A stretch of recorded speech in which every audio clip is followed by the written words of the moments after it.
Bonsoir et bienvenue à l'Alliance française de Chicago. Good evening and welcome to the Alliance. My name is Ryan Waldron. I'm Director of Cultural Programs here at AF Chicago, and I'm just delighted to welcome you tonight to the Julius Lewis Auditorium for our program this evening. I hope that you had a chance to discover our exhibition that's hanging in the salon at the moment, Daughters of Anacaona. It's on display in the salon just until mid-December. If not, I encourage you during the reception after the program to discover it, explore it. It's absolutely beautiful. For any newcomers to the Alliance, we are a nonprofit organization that promotes French language learning and celebrates Francophone cultures. We do that through our school, our library, and of course, through cultural programs like tonight. Before we get started, just a couple quick reminders. Restrooms are in the hallway just outside of the auditorium. There's also a single-use all-gender restroom on the 4th floor, which is accessible via the elevator and stairs. Tonight's program will run approximately 1 hour. Should you need to leave the auditorium at any point during that time, we simply ask that you please kindly use the back door to minimize distractions. Speaking of which, now is a great time to silence your cell phones, turn off any electronic devices. Should you have any questions this evening, please don't hesitate to reach out to myself or another member of my team. I'm so grateful for the work of Cultural Programs intern Christina, who's in the back working the magic there, and then our wonderful volunteers this evening as well. We couldn't do it without them, so merci beaucoup. And we are also most grateful to our friends at Villa Albertine for their generous support of this program. Here to speak about Villa Albertine's work in Chicago and introduce tonight's guest speaker is Higher Education and French Language Attaché Caroline Audry. Please join me in welcoming Caroline.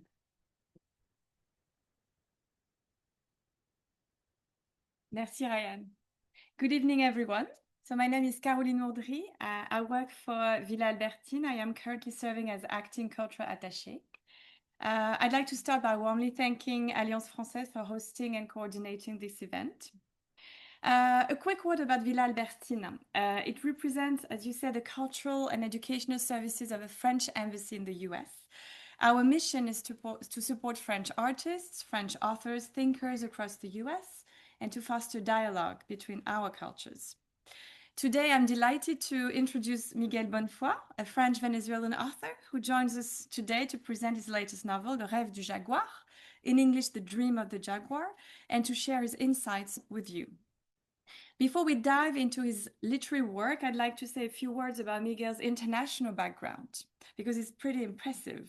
He spent his youth in many countries, Venezuela, Portugal, Italy, learning in French lycée français, because his mother was a cultural attaché, like me.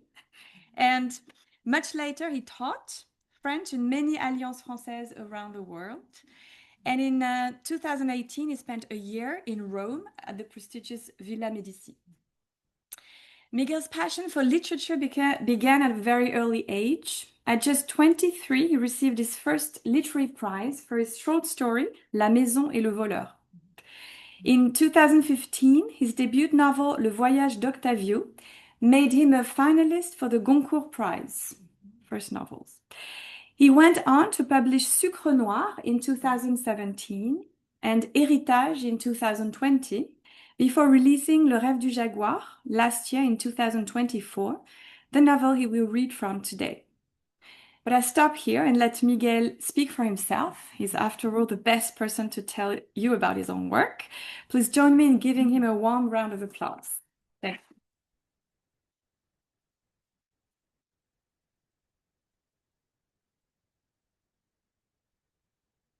you. Bonsoir. Merci beaucoup. Thank you very much. I'm really I'm glad to be here, and I'm really honored. Thank you to Ryan, to Sophie, to everyone. They asked me to do this conversation in English, so excuse my English. And I really like the idea of having a little reading, a little lecture before, like to give the music, no, of the text, like the score of the text, the tempo. And it will be, of course, in French. They asked me as well to make this reading and to read 47 pages. It's reading. It lasts more or less 2.5 hours. So you need to leave now. In this book, The Dream of the Jaguar, it's, and we'll talk probably much more longer about it later, but it's about my family history. It's about my grandfather, Antonio Borja Romero. And what I was told when I was a kid is that he was abandoned in the steps of a church in a street that today has his name. That was like the myth, the fable, like the collective history at home. And he was abandoned because his mother died in childbirth, and his father, Elias Borja Romero, was a sailor that disappeared suddenly. That's the story that I had. I also knew that he was raised by a beggar, a woman in the street. Her name was La Muda Teresa. Muda means mute in Spanish, because she was a woman that had articulation problems and didn't know how to talk. So in this reality, and I don't know if it's a reality or if it's this myth, no, a familiar myth, I created a mental construction and a sort of a projection of this heroic grandfather that begins his life in the street like a street child, surrounded by delinquents and by ruffians and colorful characters and prostitutes, no? And that tries to fight against everything, no, to be someone. So, I use this clay of reality to give a form and to make a fiction, this fiction. But of course, that this fiction is based on the reality. And what is the reality? What is fiction? I don't know exactly. My work was to translate this reality into a metaphor, into a parable, into an allegory. I think he was abandoned. That was what I knew. But I didn't know if it was in the step of a church or if it were in the arms of this pagan woman. I just had to give a symbol, a sign. I had a lot of archives, a lot of testimonials, because he was then a cardiologist and he was a very important man. So I had a lot of information, a lot of press about him. But I choose the novel to explain it because novels allow for fiction. Because fiction brings the liberty that doesn't have the reality. And sometimes even fiction can explain better the reality than the reality itself. Fiction can even surpass reality. And I will even go a little bit further, if you don't mind. I would say that our collective memory is deeply influenced by fictional characters. Allow me to give you an example. Brings to my head immediately. When you go to Verona, a random balcony every year is photographed by Shakespearean lovers that are convinced that this is the balcony of Juliet. In Colombia, there is a village that is named Aracataca, and it claims to be the village of Macondo, of 100 Years of Solitude of Gabriel Garcia Marquez. Near to Chile, there is an archipelago. His name is Juan Fernandez. And Juan Fernandez claims to have welcomed 500 years ago shipwreck survivor named Robinson Crusoe. I live near to Marseille. In Marseille, there is le Château d'If. And in le Château d'If, the director of the Château d'If gave the order to dug a tunnel between two cells only to match with the novel The Count of Monte Cristo of Alexandre Dumas, I think. Can you imagine?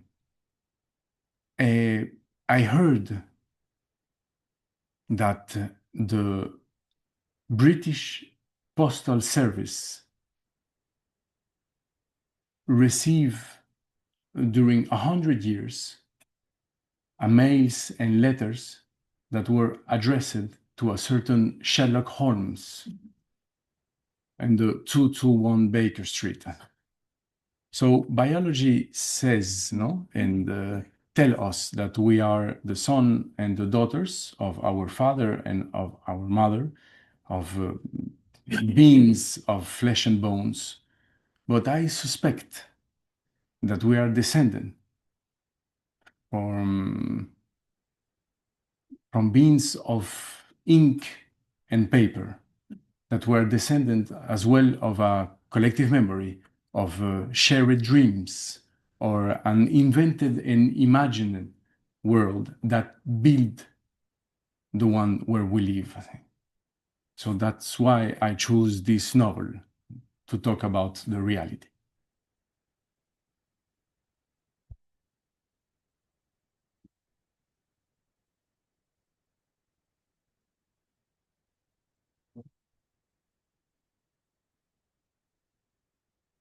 Au troisième jour de sa vie, Antonio Borja Romero fut abandonné sur les marches d'une église dans une rue qui aujourd'hui porte son nom. Personne ne put dire précisément à quelle date il fut trouvé. On sait seulement que tous les matins, toujours au même endroit, une femme misérable avait l'habitude de s'asseoir là, pour déposer devant elle une écuelle en calebasse et tendre une main fragile aux passants du parvis.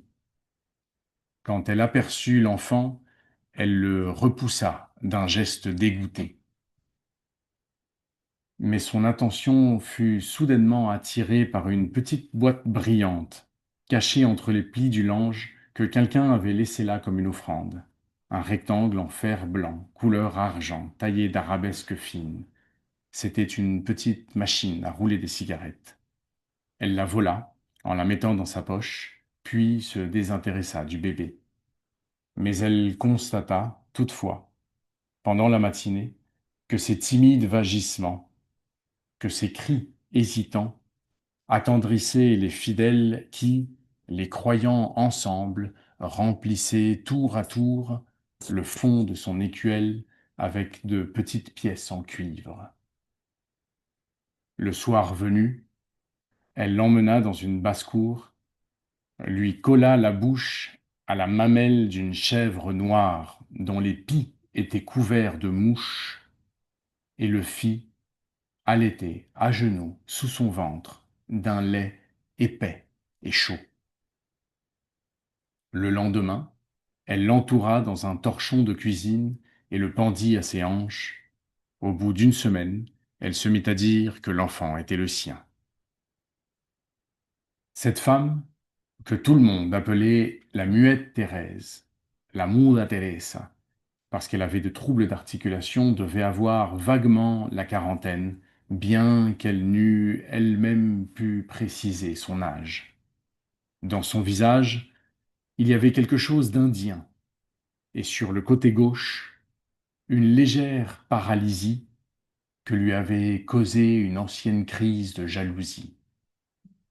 Elle ne portait plus qu'une peau spongieuse sur les os, avait les mains couvertes de blessures qui ne cicatrisaient jamais, et des cheveux d'un blanc sale qui tombaient platement et qui lui encadraient la figure. Elle avait perdu l'ongle du pouce gauche, le jour où un scorpion, réfugié au fond d'un tiroir, l'avait piqué à la main, ce qui ne la tua pas, mais forma une sorte de boudin de chair au bout de son doigt, une excroissante morte.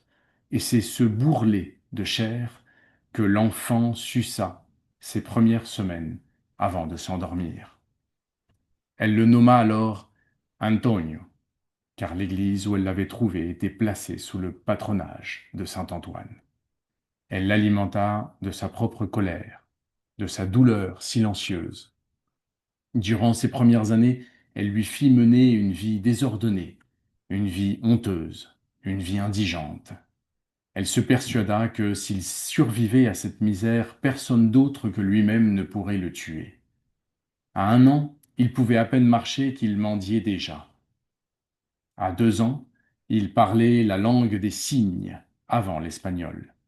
À 3 ans, il lui ressemblait tant qu'elle se demanda si elle l'avait véritablement trouvé sur les marches d'une église ou si elle ne l'avait pas mis au monde dans l'arrière-cour d'un taudis, au creux d'une niche de paille entre un âne gris et un agneau.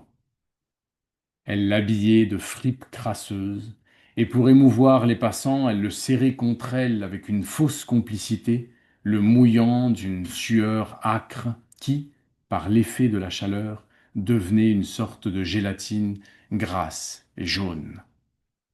Elle le nourrit de fromage de chèvre, roulé à la main. Elle dormit avec lui dans son abri fait de journaux délavés au fond d'une bergerie de fortune, et peut-être jamais une femme ne mit autant de courage à s'occuper d'un enfant qu'elle n'aimait pas.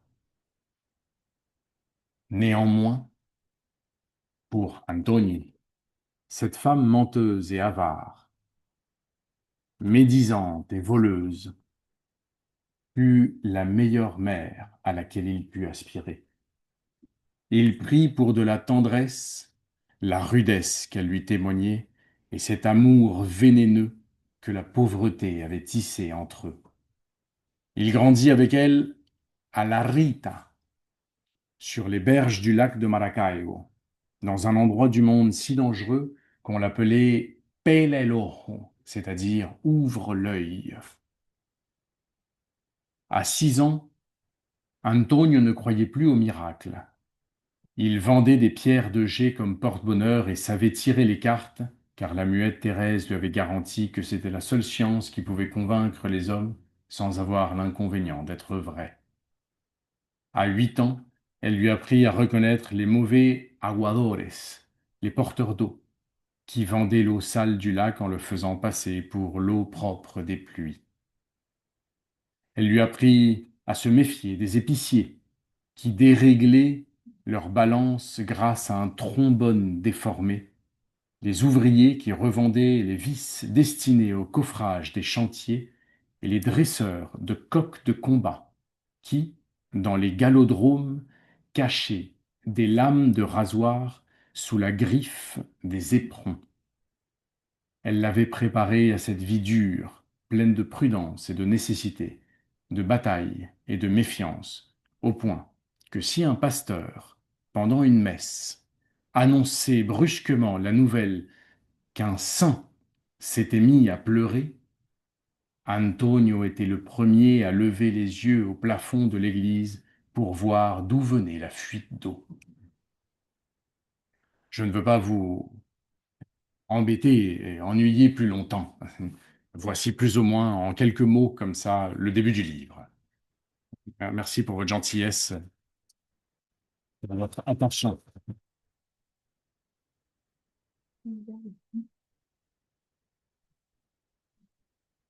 Merci, Miguel. It's now my pleasure to introduce tonight's moderator, Sophie Ann Hinkson. Sophie spent much of her life in France, where she worked as a bookseller and literary journalist for both magazines and radio. Now based in Chicago, she teaches French at the Alliance Française de Chicago, she's chez elle maintenant, and Loyola University, and is currently pursuing a low residency MFA in creative writing at the University of California, Riverside. Please join me in welcoming both Miguel and Sophie to the stage. Mhm.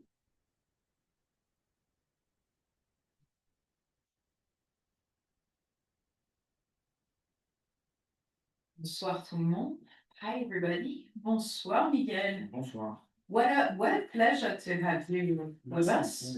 Merci beaucoup. Yeah, your presentation was like great. Like, I mean, I have my questions, but it's going to be a little like boring compared to. I think so, but Absolutely not, Sophia. Everybody's here to listen to you. so we'll see. That's very nice. All right. I'm going to. So I really want to talk about this book, of course, and it's going to be available in English in December, if I'm not saying any mistake. I have a little. How can I say that? A little something very exclusive.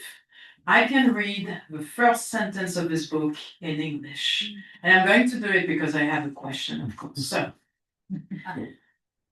it opens like this. Okay, Dream of the Jaguar. On the third day of his life, Antonio Borges Romero was abandoned on the steps of a church in a street that today bears his name.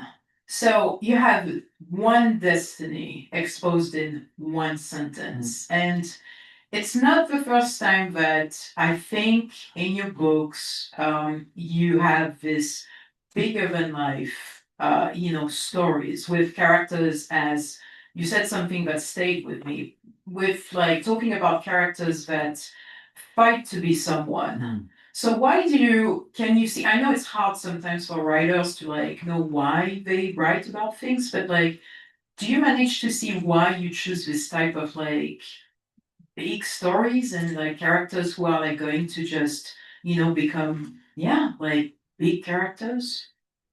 Thank you very much, Sophie. I think that every pregnancy is different. So every book that I wrote was, of course, different. And probably the influences, the roots of the book, and the aspiration, the literary aspiration that I had were different. For this one, and we could talk about the others if you want in another moment.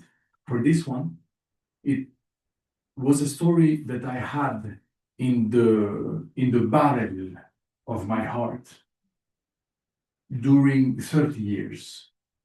It had been in a very slow and mute fermentation, maceration, distillation to become this strange rum, this strange alcohol. And I didn't know how to write it. I tried 15 years ago to begin this novel, and it was an abortion. I tried again when I was in the university, and it was also an abortion. I could see that the alignment wasn't good. I could see that the structure, the narrative structure wasn't good. I could see that the tone wasn't good.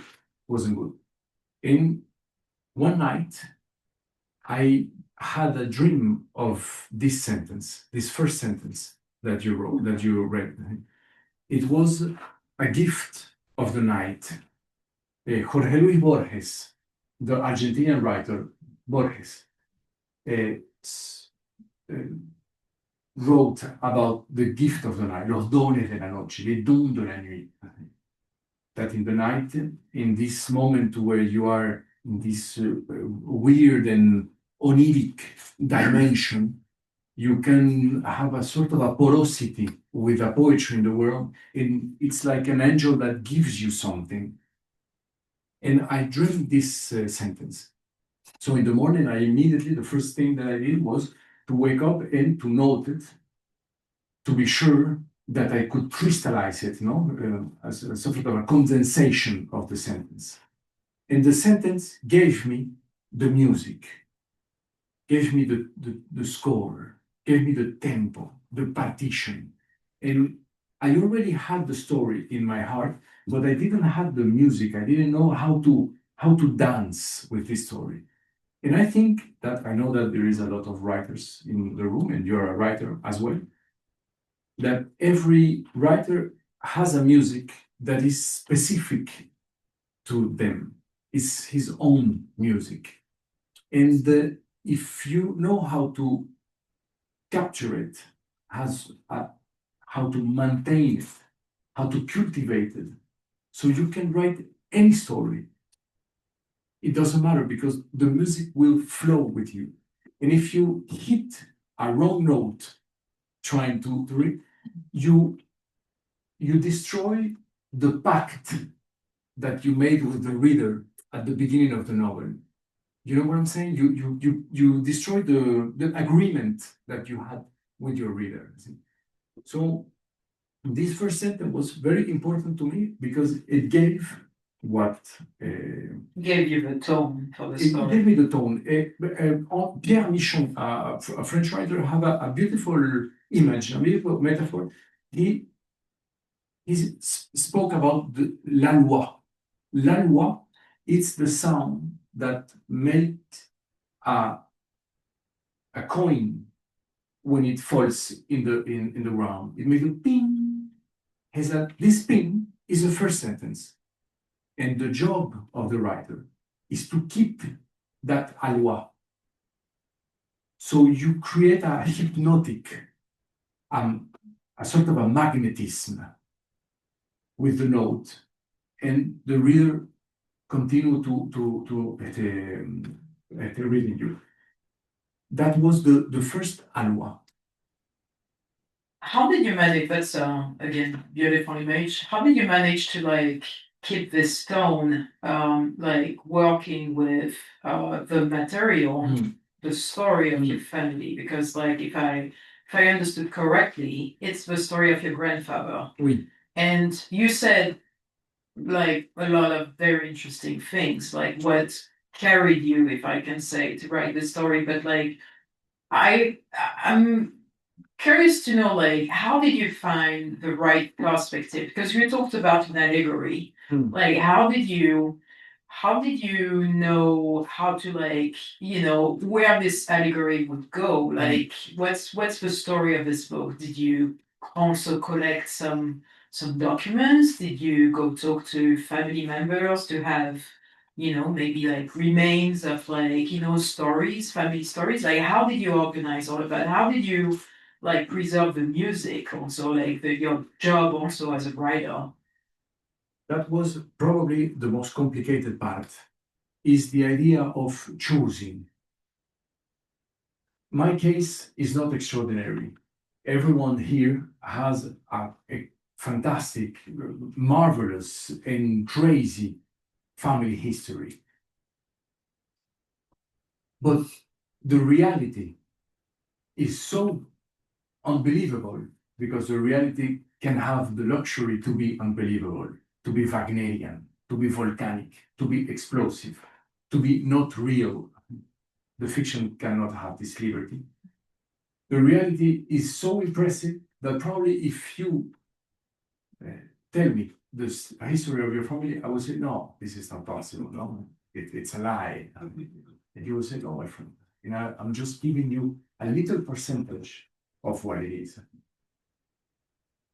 So when I had this story and I had so many incredible, absurd, and surrealistic things that happened in my family, like in every family, the complicated part was to choose what do you take and what do you put apart? What do you decide to develop? And to make a field and a garden of this little scene, and what are the characters that really existed, and you decide to modify them or to eliminate them because they are not serving the novelistic wind, the novelistic movement. Of course, that with all the press that I had, because my grandfather, and my grandmother were two public personalities. With all the press that I had, I know even every hour of their life. With all the stories of the family that are true or false, who cares, no? How that, like Italian says, se non è vero è ben trovato, no? If it's not true, it's well found, you know, it's well done. And of course, the temptation, the silent temptation of fiction. I was trying to fight with these three things. And And I must admit that the movement of that music and the movement of the novel itself was more important to me than the fidelity of the reality, to be faithful to the reality. It was as a way of saying, I'm not here to make an hagiography of my family because nobody cares about the history of my family. I understand that completely. My work was to give a universal dimension to this, to make that the love story that they live could have an echo on a love story of a Japanese reader. And if you don't find this universal dimension, well, you're making a thing that is for your family and for your people. How to create this deepness, no, this profoundness? Only, I think, with the fiction, with the novel part, that it seems to me much more interesting than what really happened in the Venezuela of the 20th century. I think. It's interesting to be defending fiction right now. I love it. Completely. Speaking about fiction, so I'm going to go like a little more precise. You're not going to be surprised by what I'm going to say because I'm sure had a lot of echoes about your style, comparing it to some magical realism, and that you have a tone that can be very lyrical. And did it come magically on the page, or is it like a kind of like, it's not kind of, it's like just a type of writing that like, interests you? Like, did you just try to explore the genre because of maybe many great influences that you might have had, or is it just like, so why did it become this style of yours, in fact? My father is Chilean, my mother is Venezuelan, and I've been living a lot of time in my life in South America. So, of course, that my influences, my literary influences, were also as well in South America. And I'm a huge reader of, for example, Alejo Carpentier, or for Carlos Fuentes, or de Vargas Llosa, or de Roa Bastos, o de Jorge Amado, o de Miguel Ángel Asturias, o de Gabriel García Márquez, o de Neruda, o de Allende, o de Borges, o de Cortázar. Of course, that they were my first route. But then I was studying French literature in La Sorbonne. So European literature was very important to me as well. And I discovered that what you call the magical realism is not the privilege of the writers of South America in the 20th century. Because when you see Nicolas Gogol in Russia, it's magical realism. When you read Pirandello or Italo Calvino, you can have magical realism.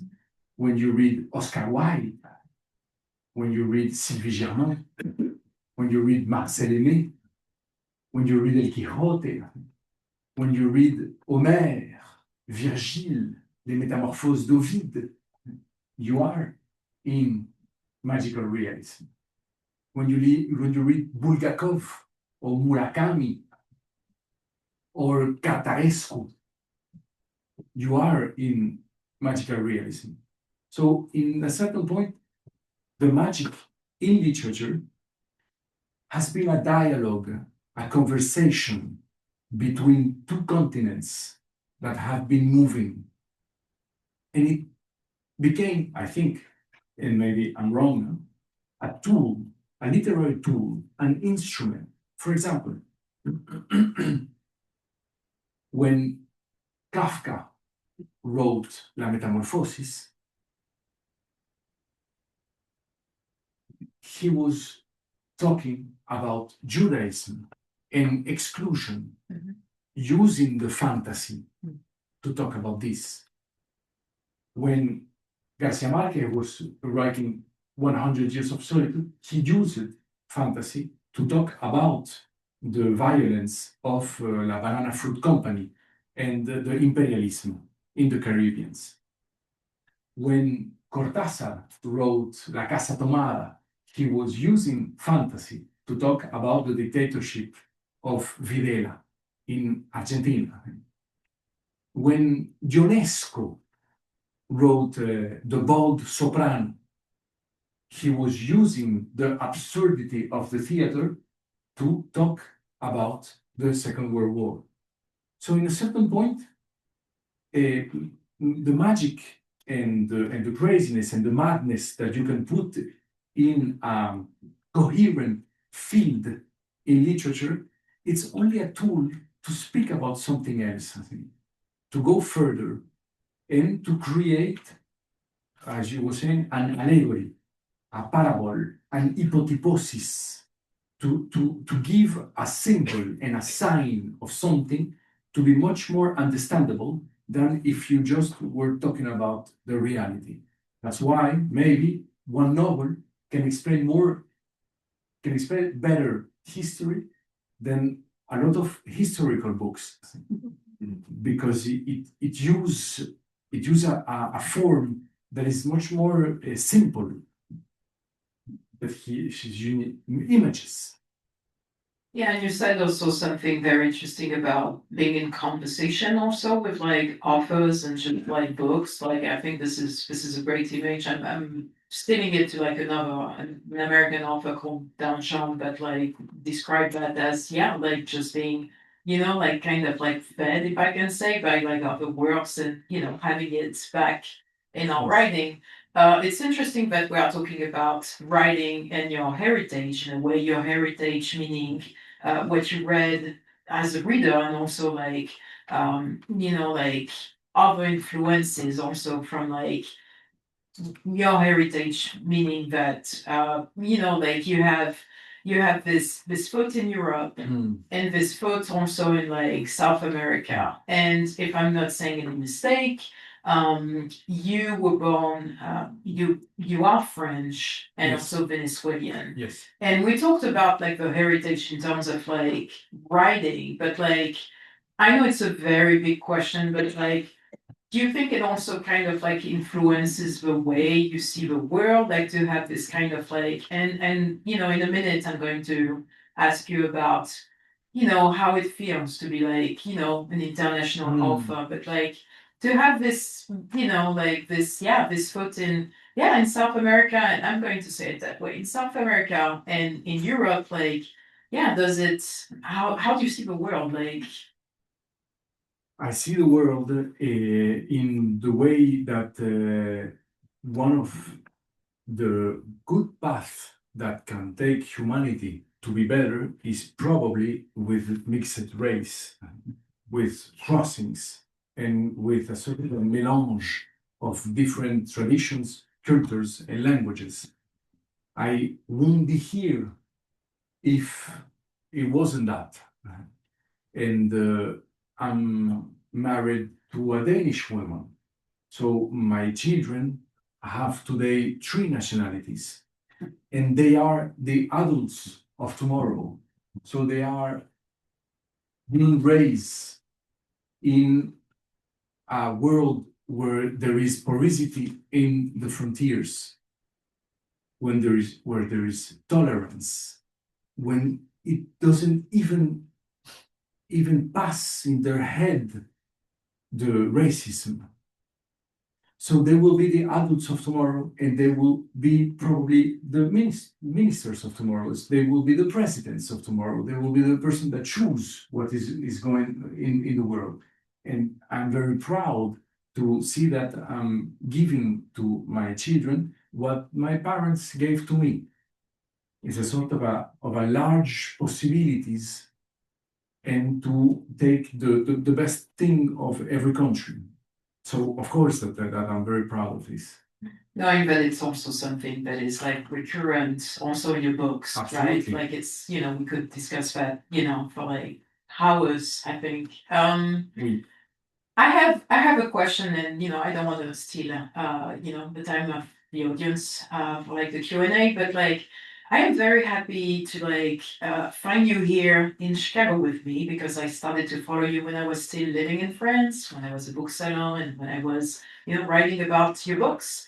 And now I found you back in Chicago, and so you are an international author. You got prestigious prizes in France. Like it was great to follow that from a distance also last year. So how did it impact your career? And I'm not, and this is of course an open question, so you answer it the way you want to answer it. But I'm interested also in terms of maybe thinking about an audience and thinking about bringing a book to the world, knowing that yes, you have your French audience, but you also have an international audience. So how did it impact, your life as a creator, this international dimension?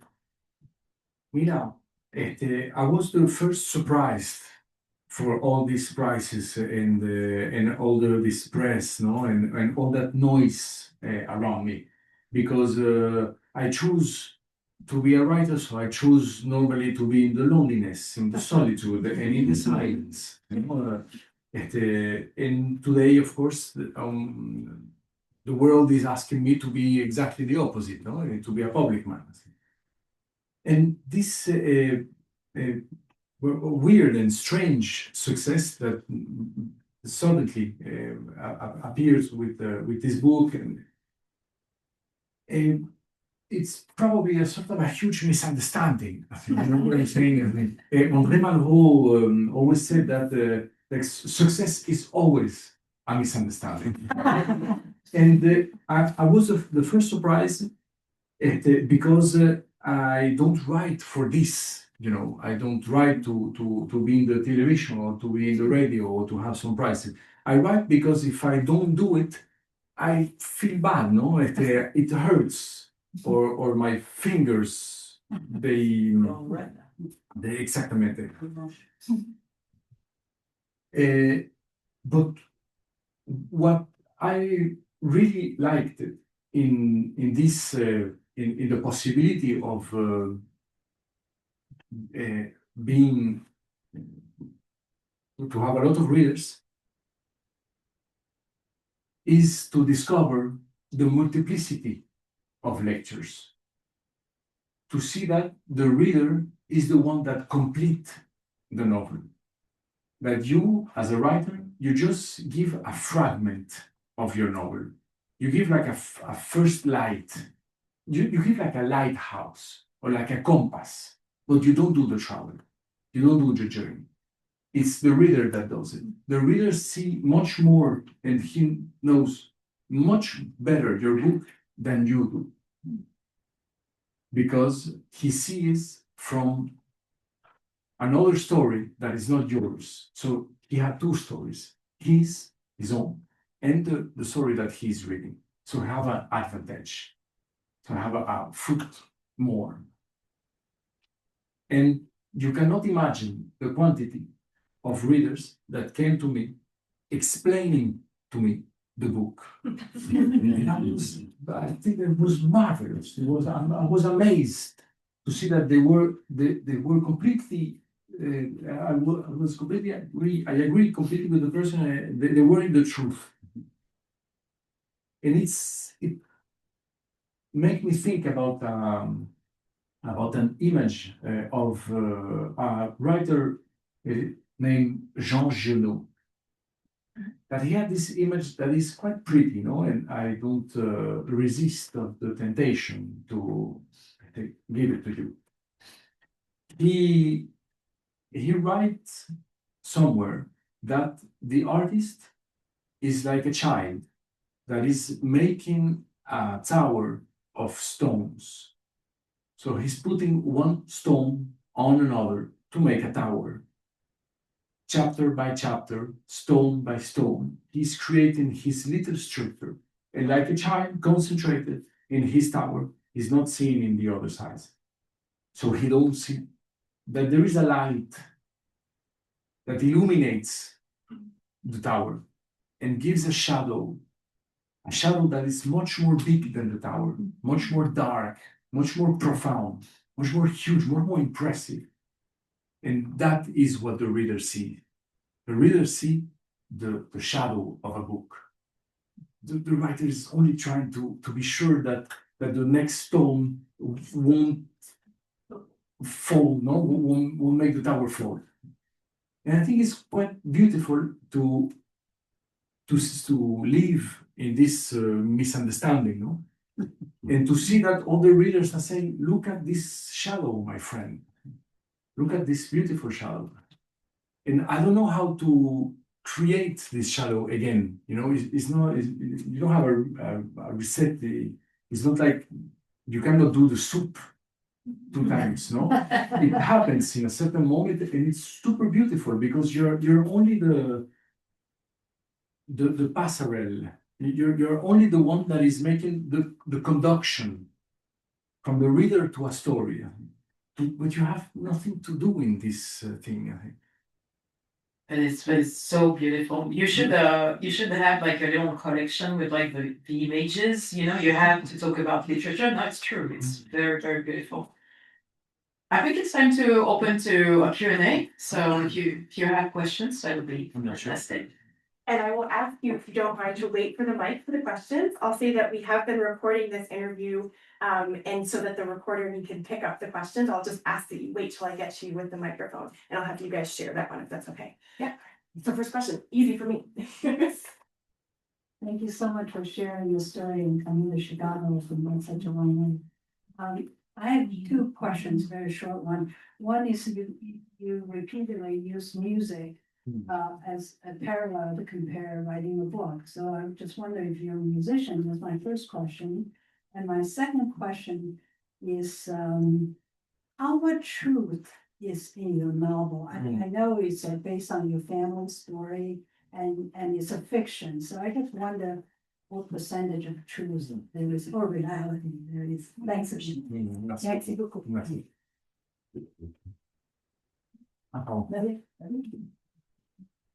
Eh bien, It should be a little. thank you for this question that is really beautiful. Can you imagine that I'm not a musician? I don't know how to play any instrument. I sing very badly. I think I don't know how to dance. I don't sing even under the shower. I don't sing. Yeah, because I don't have an ear. No? And it's true that I use the word music a lot of time in this conference. Probably because I'm completely convinced that that there is a little voice in every writer. My case is not extraordinary. I'm not more talented or have more intelligence than another writer here. But every writer have this little voice, and I think that if he doesn't hear that voice, so you lose yourself in a lot of little copies of other writers. We are readers before to be writers. There is this beautiful sentence of Borges that said, "I'm not proud of what I've written. I'm proud of what I've read." And I'm much more proud of what I've read than what I've written. And so if I don't hear my little voice, I will be copying all the things that I've read. But this little voice, it's probably just a composition of all the books that I've been reading that created a sort of a murmure, sort of a little voice like this that is always in my head. And probably this is the music that I hear, but not the classical music like everyone. And the other part of your question is the percentage, no, or the truth, or the lie, no. My work, of course, is to lie. It's what my editor pays me to lie. But what is beautiful in literature is that you lie to better tell the truth. It's what Colette or Aragon called le mentir vrai, no? To lie truly. No? How do you take something that is absolutely the reality? For example, this moment that we're having together, Well, we are in this room, we're talking about literature, everybody's here sitting, everybody's seeing the same thing. But I assure you that if we make the exercise that everyone writes a page of what we lived here, we will have 50 different pages. And you say, but how it's come? Because we live the same thing. So everybody has his own truth. And in a certain point, of course, that the history of my family, it's well, I cannot modify it. No, it's like this, and it was like this in the past. It's like this. But the story that I had, it was a story that was told by my mother. So probably my mother was lying a little bit, telling the story. And my aunt tell me exactly the same story, but lying in another way, you know. So was a second lie, no, and a third one, and a fourth one. And at a certain point, I heard that story in Spanish. In the moment where I had to write it, I wanted to write it in French. So I'm also, because of this translation, making a little lie, you know, because I'm modifying, I'm changing with the words are not exactly the same. So I'm going to do it this way, you know, because in French it will be better.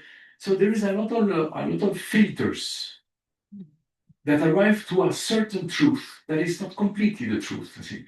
But who cares? No, we never have the truth. You know?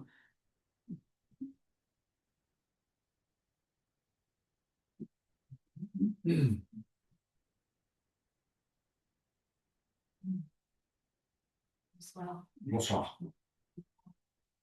Vous avez un grand fan club ici de l'Alliance, puisque je représente le cercle littéraire.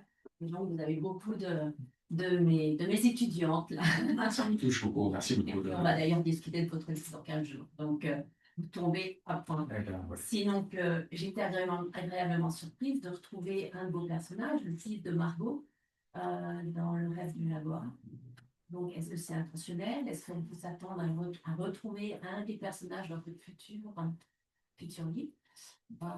Il arrive là? Oui. Et ma deuxième question, c'est simplement savoir qu'est-ce que vous aimeriez,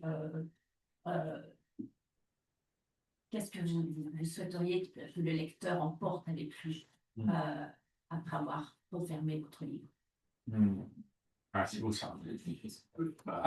Permettez-moi de faire cette réponse brève en français, puisque la question est posée en français.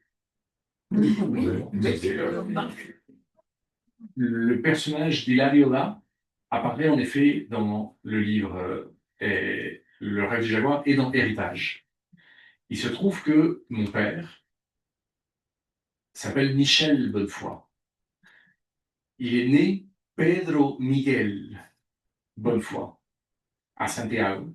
Quand il avait 17 ans, il a donc été arrêté, a été torturé à la Villa Grimaldi, a été envoyé en prison, et en arrivant en France, il a francisé son nom au nom de Pierre Michel Bonnefoy. Pedro Miguel Pierre Michel Bonnefoy. Il a décidé d'écrire un livre qui est le témoignage de sa torture, de minute après minute, tout ce qu'il avait vécu à la Villa Grimaldi dans le centre de torture. Pour voir comme garder une sorte de trace de l'horreur. Ce livre s'appelle Relato en el frente chileno, récit sur le front chilien. Et pour protéger les Bonnefoy qui étaient restés au Chili, il a décidé de prendre un pseudonyme. Il avait 18 ans. Son pseudonyme était Hilario Da. Il publie le livre à Barcelone, dans une petite maison d'édition clandestine qui s'appelle Edizione Blume, comme fleur en allemand. Et la vie passe. Quand je décide d'écrire Héritage à Rome, je reprends le livre de mon père qu'il avait écrit 50 ans auparavant, sous le nom de Hilario, et j'écris Héritage en donnant au personnage le nom de Hilario pour rendre hommage. Il se retrouve naturellement dans Le rêve du jaguar, puisqu'il est une sorte de personnage miroir de mon père, comme Venezuela est un personnage miroir de ma mère, des alter ego, disons. Vous n'allez pas me croire naturellement, mais il se trouve que mon père vit. Il écrit, il est écrivain, il écrit en espagnol, il a fait toute sa carrière en espagnol, mais là, Il a écrit son premier livre directement en français.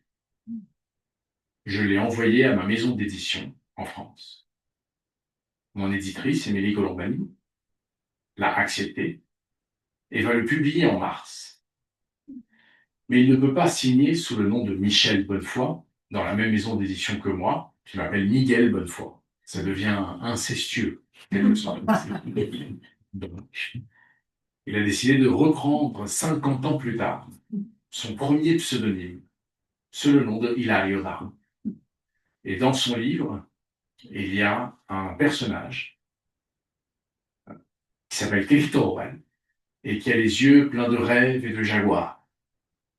Et donc il y a une sorte de passerelle et de correspondance qui se joue entre lui et moi.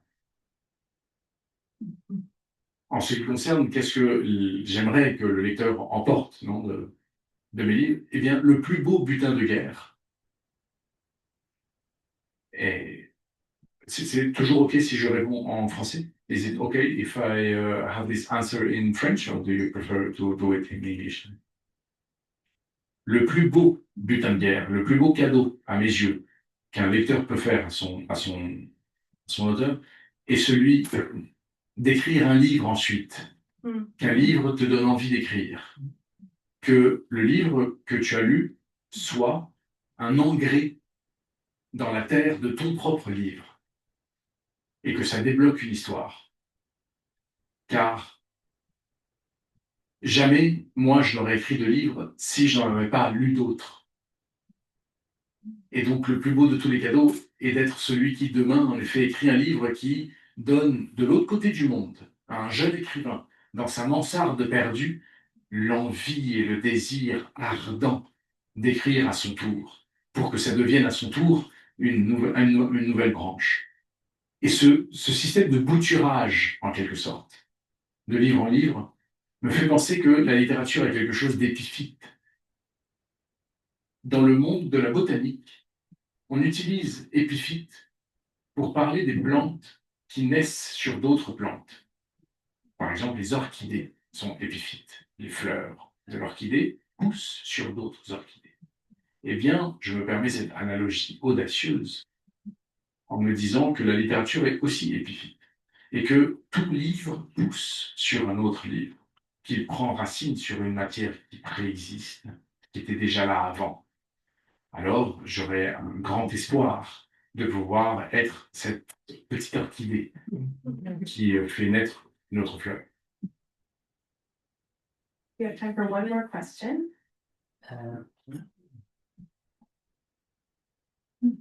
Puisqu'on peut s'exprimer en français, moi, c'est mauvais en anglais, mais je suis assez pour vous comprendre beaucoup, mais pas tellement les Américains.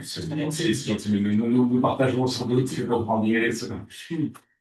Alors, juste un témoignage, les circonstances sont celles-ci.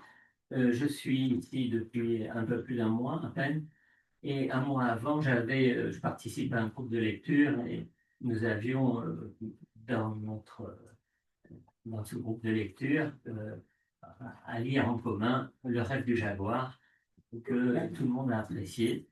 Bon, je ne vous dirai pas exactement quelles ont été toutes les critiques, ce serait long. Mais ce que j'ai, moi, personnellement apprécié, c'est comment vous donner à rêver à partir d'une histoire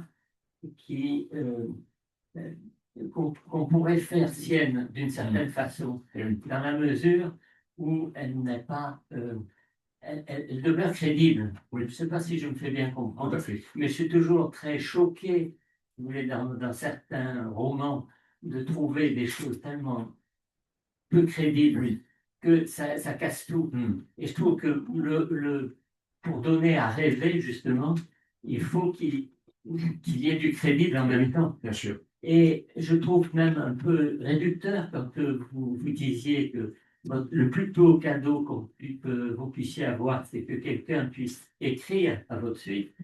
Mais c'est quand même peut-être laisser de côté une dimension qui, moi, me touche énormément, c'est le regard que m'apporte sur la vie, sur les autres et sur ma propre vie, justement, une littérature. Enfin, c'est le cas d'un peu toutes les œuvres artistique, si vous voulez, mais dans la littérature, et vous parliez de Giono, par exemple, je vais vous dire, Giono, ça a été le premier qui m'a, disons, ému au point que je ne regarde plus la nature, des arbres, et de la même façon. Oui. Voilà.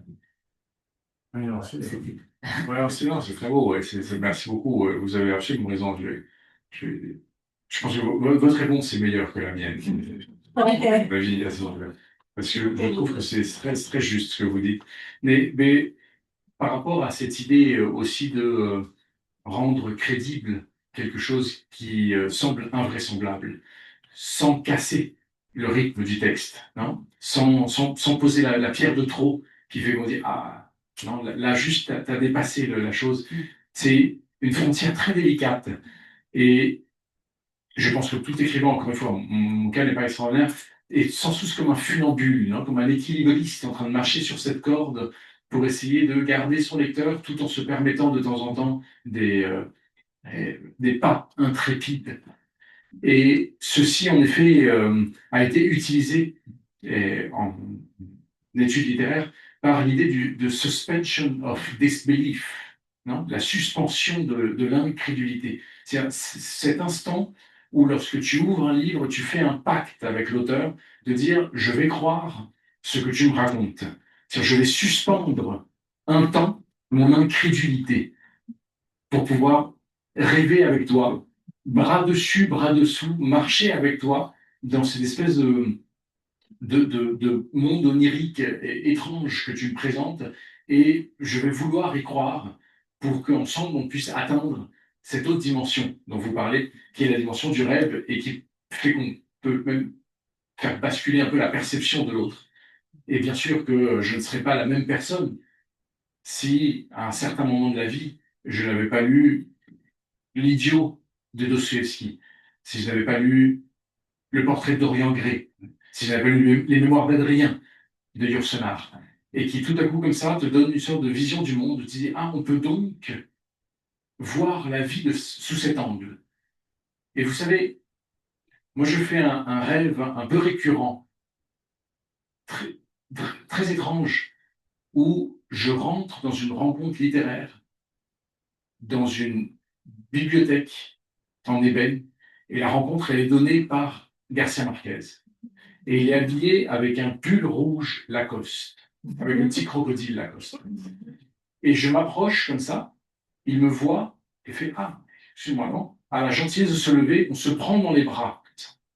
Et moi je le murmure à l'oreille, gracias por esta música, merci pour cette musique. Et il me dit non, hermano, on va t'asseoir chez un on se voit tout à l'heure. Et là, le rêve s'arrête, tu vois. Et je me dis, je ne pourrais pas avoir ce rêve-là, non, je ne pourrais pas sentir le monde selon cette musique, comme on parlait avec mon ami tout à l'heure, sans avoir lu le livre. Donc vous avez raison, en effet, que les cadeaux aussi qu'on donne aux lecteurs sont peut-être le nouveau kaléidoscope qu'ils mettent devant leur visage pour pouvoir percevoir le monde différemment. Beaucoup.